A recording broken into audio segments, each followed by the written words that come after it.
सिद्ध करना है और दिया गया है कि त्रिभुज POQ में इस तरह से आप P से लेकर O तक और O से लेकर Q तक POQ में AB समानांतर PQ, मतलब आप देखिए ये वाला ये A से लेकर B तक AB और ये समानांतर है किसका, ये PQ का, मतलब छोटा त्रिभुज और बड़ा त्रिभुज की भुजा है जो है ये दोनों आपस में क्या है, समानांतर है।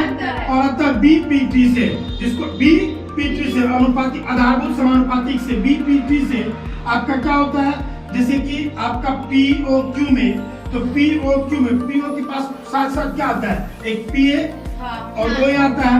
हम इसको लिख सकते हैं OA बटे AP लिख सकते हैं, बराबर है किसका, OB बटे BQ का।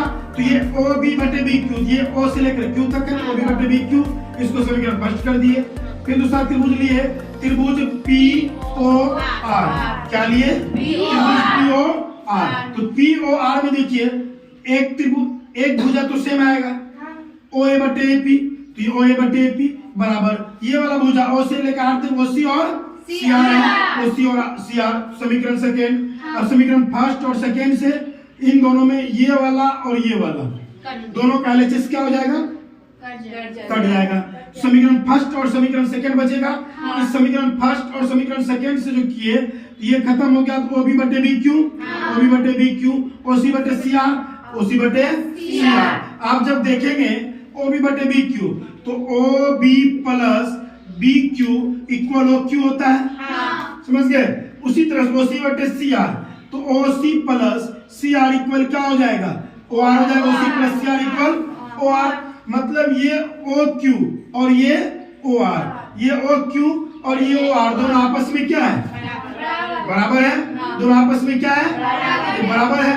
और जब ये दोनों आपस में बराबर है तो ये BPT का मतलब जितनी भी भुजाएं होती है वो आपस में बराबर होती है, जितनी भुजाएं तो आपस में बराबर होती है। तो BPT का नियम से जब आप करेंगे इसको, BPT के यहाँ से BPT सीखे हैं तो BPT का विलोम करेंगे, मतलब उल्टा करेंगे, OB बटे BQ, OC बटे CR, ठीक।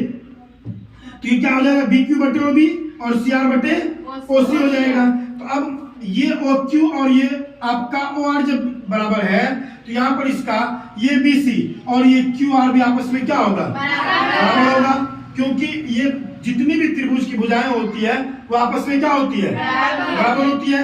ये भुजा आपस में बराबर, तो ये BC और QR भी आपस में बराबर होगा, इसीलिए BC और QR के आपस में समानांतर है। और हमको सिद्ध BC को समानांतर QR करना था, यही हो गया आपका, समझ गए।